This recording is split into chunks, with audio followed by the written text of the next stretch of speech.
திரு மருத்துவர் பெருமாள் பிள்ளை சார், இந்த டாப்பிக்கு நீங்கள் சொல்லக்கூடிய கருத்து ரொம்பவே ஒரு வேல்யூவான பாயிண்ட்டாக இருக்கும். இப்போது எல்லாரும் சொல்கிற மாதிரி 3வது அலை 4வது அலை இப்படி மக்களை உண்மையிலேயே அச்சுறுத்தக்கூடிய ஒரு செய்தியாக இந்த கொரோனா மாறிடுச்சா, இல்லை இது போல் நம்ம ஒவ்வொரு முறையும் கடந்து போகக்கூடிய நிலைமைக்கு நம்மளை பழக்கப்படுத்திக்கணும் அப்படின்றதான் இப்போ சமீபத்திய அதிகரிப்புக்கான ஒரு காரணமாக நம்ம எடுத்துக்கலாமா? வணக்கம். அதாவது கிட்டத்தட்ட கொரோனா போன்ற அண்ணன் தம்பின்னே சொல்லலாம், இன்ஃப்ளூயன்ஸா நமக்கு பல வருஷமாக நாம் பார்த்துட்ருக்குறோம். ஸோ கிட்டத்தட்ட அதே மாதிரி தான் இதுவும் நமக்கு இது கொரோனாவோட நம்ம வாழ பழகிக்கணும் அப்படிங்கிறதுல சந்தேகம் இல்லை. சார் சொன்ன மாதிரி ஒன்று இதோடைய கொரோனாவுடைய வீரியம் குறைவாக இருக்கிறது ஒரு ஆறுதலான விஷயம். முதல் தடவை வந்தப்போ எந்த அளவுக்கு அச்சுறுத்திச்சு, வளர்ந்த நாடுகளே விழிபிதுங்கி நின்றன. அந்த நேரத்தில் நம்ம நாடு இவ்வளவு 140 கோடி மக்கள் இருக்கக்கூடிய நாட்டில் நம்ம இதை எப்படி சமாளிக்க போகிறோம்னு எல்லாருக்குமே ஒரு அச்சத்தோடு தான் நாம் இருந்தோம். ஆனால் அதை முக்கியமாக தமிழ்நாடு நல்லாகவே மற்ற மாநிலங்களுக்கு முன்மாதிரியாக சொல்கிற அளவுக்கு சமாளித்தோம். இப்போ மறுபடியும் கொரோனா வந்திருக்குது. இந்த கொரோனா முக்கியமாக JN.1 அப்படிங்கிற வேரியன்ட் வந்திருக்குது. ஸோ இது இதில் முக்கியமான கேரக்டர்ஸ்ன்னு பார்த்தோம்னா இதோடைய டிரான்ஸ்மிசிபிலிட்டி அதிகம், ஆனால் விருலன்ஸ் வீரியம் குறைவு. ஸோ வீரியம் குறைவுங்கிறதுனால நிச்சயமா நமக்கு ஒரு சாதகமான நமக்கு பெருசாக பயப்பட வேண்டாம். அதே நேரம் டிரான்ஸ்மிசிபிலிட்டி அதாவது பரவும் தன்மை அதிகமாக இருக்கிறதுனால இது வேகமாக, இப்போ உதாரணத்துக்கு எனக்கு வந்துச்சுன்னா எனக்கு சரௌண்டிங்கில் இருக்கிறவங்களுக்கு வேகமாக எல்லாருக்குமே பரப்பி விட்டுருவேன். ஸோ அந்த மாதிரி இருக்குது. இதில் யார் நம்ம ரொம்ப பாதுகாப்பாக இருக்கணும், யாரை நாம் தொடர்ந்து கண்காணிக்கணும் அப்படின்னு பார்த்தோம்னா முதியவர்கள், நோய் எதிர்ப்பு சக்தி குறைந்தவர்கள், சர்க்கரை நோய் உள்ளவர்கள் மற்றும் இணை நோய் கோமார்பிட் இருக்கக்கூடியவங்க எல்லாருமே ரொம்ப எச்சரிக்கையாக இருக்கணும். அவங்க இன்னும் சொல்லப்போனால் ஒரு ரெஸ்பிரேட்டரி எத்திக்வேட்னு சொல்லக்கூடிய ஒரு 5 நடைமுறைகளை பின்பற்றணும். அதாவது ஃபேஸ் மாஸ்க் போட்டுக்கணும், கூட்டத்தில் சமாளிக்கணும், தவிர ஒரு 5 விஷயங்கள் சொல்கிறோம். என்ன அப்படின்னா, காஃபிங் அண்ட் ஸ்னீசிங் கவர்டாக பண்ணணும், கவரிங் அட் காஃபிங் அண்ட் ஸ்னீசிங். அடுத்தது ப்ராப்பர் டிஸ்போசல் ஆஃப் டிஷ்யூ. அடுத்தது 3வது ஹேண்ட் வாஷிங். தென் ஃபிசிக்கல் டிஸ்டன்ஸ் மெயின்டைன் பண்ணணும். கடைசியாக அவங்க தனியாக ஐசோலேட்டடாக இருக்கணும், வீட்டிலே இருக்கணும். ஆமாம், பாதிக்கப்பட்டவங்க இதுதான். ஸோ முதல்ல சொன்ன கவரிங் அட் காஃபிங் அண்ட் ஸ்னீசிங்னா இருமுறப்பவும் தும்முறப்பவும் அவங்க ஒன்று எல்போவில் பண்ண சொல்கிறோம். இந்த மாதிரி கவர்டாக பண்ணணும், அல்லது கர்ச்சிப்பு அல்லது டிஷ்யூ பேப்பரை வச்சு பண்ணணும். அடுத்தது அந்த டிஷ்யூ பேப்பரை ப்ராப்பராக க்ளோஸ்டு பின்ல மூடப்பட்ட ஒரு அதாவது குப்பை தொட்டியில் எங்கே போட்டாலும் அதை மூடி வச்சிருக்கணும். அது மேற்கொண்டு பரவுறதுக்கு வாய்ப்பு தரக்கூடாது. அடுத்தது ஹேண்ட் வாஷிங் வித் சோப்பு, அது நல்லாவே பண்ணணும். ஏற்கனவே பேசின சாரு சொன்னாங்க, நமக்கு ஒரு ஹைஜீனிக்காக எப்படி இருக்குதுங்கிறத கற்றுக் கொடுத்தது கொரோனா தான். ஸோ அதை தொடர்ந்து பின்பற்றணும். அடுத்தது முக்கியமாக physical distance 3 feet distance maintain பண்ண சொல்கிறோம். கொரோனா உச்சத்தில் இருந்தப்போ அந்த டெஸ்டிங்கு போகக்கூடிய லேபில் கூட ஒரு 3 feet டிஸ்டன்ஸில் மெயின்டைன் பண்ணணுங்கிறது எல்லாத்துலேயுமே நியூஸில் எல்லாத்துலேயுமே பார்த்தீங்க. அதை நம்ம மெயின்டைன் பண்ணணும். அடுத்தது முக்கியமாக பாதிக்கப்பட்டவங்க சிம்டம்ஸ் இருக்கிறவங்க தனிமைப்படுத்திக்கணும். சார், இப்போ நீங்கள் சொல்கிறதுலேருந்து இது வீரியம் இல்லை அப்படின்னாலும் கூட ஒருத்தவங்களுக்கு பாதிப்பு இருந்துச்சுன்னா இது ரொம்ப வேகமாக, இதற்கு முன்பு இருந்த திரிபுகளை விட இப்போ சமீபத்தில் இருக்கக்கூடிய திரிபு ரொம்ப வேகமாக பரவக்கூடிய தன்மை. அப்படின்னா இன்னைக்கு 3300 பேர் பாதிக்கப்பட்டிருக்காங்க அப்படின்னா இதனுடைய இன்னும் அந்த எண்ணிக்கை அப்படின்றது அதிகரிக்கக்கூடியதற்கான ஒரு அச்சம் தானே இருக்கு. கண்டிப்பாக அதிகரிக்கிறதுக்கான வாய்ப்பு இருக்கு. அதான் டிரான்ஸ்மிசிபிலிட்டி அதிகம் தான், பரவும் தன்மை அதிகம். அப்படி இருக்கிறப்ப நாம முடிஞ்ச வரைக்கும் பரப்பி விடக்கூடாது. அப்படிங்கிறப்போ நோய் அறிகுறிகள் இருக்கிறவங்க, குறிப்பாக காய்ச்சல், இருமல், சளி, முக்கியமாக தும்மல் இருக்கிறவங்க, தொண்டை வலி இருக்கிறவங்க, உடம்பு வலி, அதாவது சாதாரணமாக நமக்கு கோல்டு வந்தால் ஒரு 3 நாள் இருக்குல்ல, ஒரு 1 வீக் கூட மூக்கு ஒழுகிட்டு இருக்கும், அது பெருசாக வந்து அலட்டிக்கிற மாதிரி இருக்காது. ஆனால் இப்போ வந்து படுத்தி எடுக்குது உண்மையிலே. ஆனால் வந்து 4வது நாள் அல்ல 5வது நாள் அவங்க நல்லாயிடுறாங்க. ஷார்ட் பீரியடில் வந்து அந்த ஷார்ட் பீரியடு எப்படி வந்து அவங்க கிராஸ் பண்ணி வருவாங்க, ஏன்னா தொண்டை வலி அந்த அளவுக்கு இருக்கும், அவங்க பார்க்கறதுக்கு அந்த அளவுக்கு தெரியாது, ஆனால் அவ்வளவு சிக்கா அவங்க வந்து ஃபீல் பண்ணுவாங்க. ஸோ இந்த மாதிரியான சிச்சுவேஷனில் இந்த மாதிரியான அறிகுறிகள் இருக்கிறவங்க வந்து முடிஞ்ச வரைக்கும் மற்றவங்களுக்கு பரவாமல் இருக்கணும். அப்போ வந்து அவங்க போய் சினிமா தியேட்டரில் போய் உட்காரக்கூடாது, தானே வந்து புரிஞ்சுக்கணும் இதை. அடுத்தது இந்த இதை வந்து நம்ம ஸ்ப்ரெட் பண்ணாமல் இருக்கணும். குறிப்பாக வந்து நான் ஏற்கனவே சொன்ன மாதிரி இணை நோய் உள்ளவர்கள் பக்கத்தில் வந்து போகக்கூடாது. ஸோ இது வந்து ரொம்ப முக்கியம். ஸோ மேற்கொண்டு வந்து அரசு மருத்துவமனைகளில் அனைத்து வசதிகளும் உள்ளன, டெஸ்டிங் உட்பட சிகிச்சைக்கான அனைத்து வசதிகளும் உள்ளன. அந்த அறிகுறிகள் இருக்கிறவங்க வந்து தேவைப்பட்டால் மருத்துவமனைகளுக்கு, அரசு மருத்துவமனைகளுக்கு வரணும். தேவைப்பட்டால் அவங்க வந்து ஐசோலேஷன் வார்டில் ஒவ்வொரு அரசு மருத்துவமனையிலும் இதற்காக கோவிட் வார்டிலே வந்து அட்மிட் பண்ணுறதுக்கும் தயாராக இருக்கிறோம். ஸோ அதை வந்து அவங்க வந்து பயன்படுத்திக்கணும். முன்பு இருந்த கொரோனாக்களை போல இது ரொம்ப வீரியம் இல்லைனாலும் பரவக்கூடிய தன்மை அதிகம் இருப்பதனால யாராச்சும் ஒருத்தவங்களுக்கு கொரோனா கண்டறியப்பட்டா கூட நீங்க சுய கட்டுப்பாடோடு உங்களை தனிமைப்படுத்திக்கங்க. அதுதான் இப்போ எண்ணிக்கையை குறைப்பதற்கான தற்போதைய வழி அப்படின்னு மருத்துவருடைய கருத்தா இருக்கு. சரி, ஒரு சின்ன கேள்வி, அதுக்கப்புறம் நான் இன்னொரு மறு கேள்வி நான் உங்கள்கிட்ட வைக்கிறேன். ஜெகதீஸ்வரன் சார் சொல்லும்போது கூட பள்ளிகள் திறப்பதற்கு இன்னும் 1 நாட்கள் தான் இருக்கு, ஆனால் இப்போ வரைக்கும் பள்ளிக்கல்வித்துறை தரப்புல இருந்து எந்த ஒரு அறிவுறுத்தலுமே வழங்கப்படவில்லை. அதே போல பாஸ்கரன் கிருஷ்ணமூர்த்தி சார் சொல்லும்போது கூட பள்ளி திறப்பை இன்னும் 1-2 வாரங்கள் தள்ளி வைக்கலாமே, அதற்கான ஒரு முயற்சியாவது எடுக்கலாமே இப்படியான சூழல் அப்படின்றாங்க.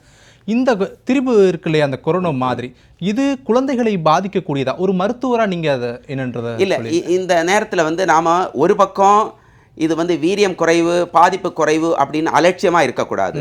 அதே நேரம் நம்ம வந்து பயமுறுத்துற அளவுக்கும் கொண்டு போக வேண்டாம். ஸோ இருக்கிற சிச்சுவேஷனை வந்து தொடர்ந்து அரசு வந்து கண்காணிச்சுட்டு தேவைப்பட்டால் குழந்தைங்க வந்து அந்த மாதிரி பிரச்சனைக்குரியவங்களை அந்தந்த ஸ்கூல்லையே ஸ்க்ரீன் பண்ணி அங்கே என்ட்ரன்ஸ்லேயே வந்து யாருக்கு உடம்பு சரியில்லையோ அவங்கள வந்து 4 நாள் கழிச்சு வாங்க. ஏன்னா நான் ஏற்கனவே சொன்ன மாதிரி இது வந்து ஷார்ட் பீரியட் தான் பெரும்பாலும் வருது. அப்போ ஒரு 3 நாள் 4 நாள் லீவ் எடுத்துங்கம்மா, அதுக்கப்புறம் வாங்க, சளி இருமல் காய்ச்சலோட யாரும் வர வேண்டாம் அப்படின்னு அந்தந்த ஸ்கூல் நிர்வாகத்துக்கிட்டே சொல்லி பண்ணலாம். இப்போ இருக்கிற சிச்சுவேஷனுக்கு அதுக்கு பிறகு வந்து இருக்கிற இதை வந்து தொடர்ந்து கண்காணிச்சுட்டு அரசு வந்து முடிவெடுக்கும்னு நாங்கள் நம்புகிறோம். 2வது முக்கியமான கேள்வி, 2019 தொடங்கி 2023 வரைக்குமே கொரோனா பெருந்தொற்று காலம் தான். யாரு ஃப்ரண்ட் லைன் வாரியர் அப்படின்னா மருத்துவர், உங்களை போன்ற மருத்துவர்கள் தான். நாங்கள்லாம் வீடுகளுக்குள்ள இருந்து எங்களை தற்காத்து கொண்டால் கூட எங்களை போன்ற பாதிக்கப்பட்டவர்களை குணப்படுத்தினது உங்களை போன்ற மருத்துவர்கள் தான். ஸோ உங்களுடைய பணி அப்படின்றது ரொம்பவே பாராட்டுக்குரியது, போற்றக்கூடியது. இப்போ மீண்டும் இந்த கொரோனா பெருந்தொற்று அதிகரிக்குது இல்லையா, மருத்துவ கட்டமைப்புகள் எல்லாம் தயாராக இருக்குது அப்படின்னு சொல்லி மத்திய சுகாதாரத்துறை அமைச்சரோ மாநில சுகாதாரத்துறை அமைச்சரோ சொன்னாலும் கூட மருத்துவருக்கு தான் தெரியும் எப்படி கட்டமைப்பு இருக்குன்னு. மருத்துவ கட்டமைப்புகள் தயாராக இருக்குது, மருத்துவர்கள் தயாராக இருக்கிறாங்களா அந்த கொரோனா பெருந்தொற்றிலிருந்து மக்களை பாதுகாக்க? நல்ல கேள்வி. மருத்துவர்கள் வந்து எப்பவுமே மக்கள் உயிரை காப்பாற்றுவதற்கு தயாராக இருக்கிறோம். ஏன்னா வந்து உயிரின் மதிப்பை அதிகமாக அறிந்தவர்கள்னா முதல்ல வந்து மருத்துவரை தான் சொல்லுவோம், அதில் சந்தேகம் இல்லை. இருந்தாலும் கொரோனா ஏற்படுத்திய காயத்தை விட எங்களுக்கு வந்து அரசு ஏற்படுத்திய காயங்கள் தான் அதிகம்னு சொல்லலாம். ஏன்னா பல விஷயங்கள் அவங்க வந்து கொடுத்த வாக்குறுதியை நிறைவேற்றவில்லை. உயிரை துச்சமென நினைத்து பணியாற்றிய மருத்துவர்களின் சேவையை அங்கீகரிக்க முன்வரவில்லை என்பது ஒவ்வொரு 19,000 மருத்துவர்களின் ஒவ்வொருத்தருக்கும் உள்ள வலியாகவும் வேதனையாகவும் இருக்குது. குறிப்பாக கொரோனா முதல் அலையின் போது கர்நாடகாவில் அரசு மருத்துவர்கள் கோரிக்கை வைத்த போது போராட்டத்திற்கு முன்னதாகவே அவர்களுக்கு மத்திய அரசுக்கு இணையான ஊதியம் வழங்கப்படும்னு அறிவித்தாங்க. ஆனால் எங்களுக்கு இன்னைக்கு வரைக்கும் போராடிட்டே இருக்கிறோம்.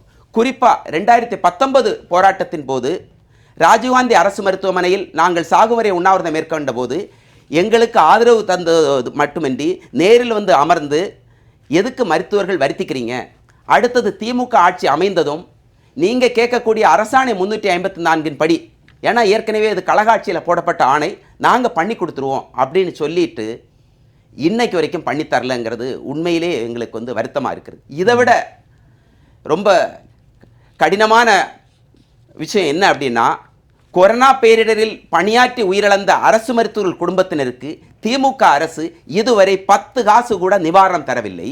அதிலும் ஒரே ஒரு குடும்பம், டாக்டர் விவேகானந்தன் குடும்பம் ஏழ்மையில் வாடுகிறது. அவங்க அரசு வேலை வேணும்னு 4 ஆண்டுகளாக அமைச்சரை 4 தடவை குழந்தைகளோட போய் பார்த்துட்டாங்க. நம்முடைய முதல்வருக்கு கண்ணீருடன் வேண்டுகோள் விடுத்தாங்க. அது செய்தி ஊடகங்கள்லாம் வந்துச்சு. ஆனால் இன்னைக்கு வரைக்கும் நம்முடைய முதல்வரின் பார்வை அந்த குடும்பத்தின் மீது விழவில்லை என்பது எங்களுக்கு வேதனையாக இருக்கிறது.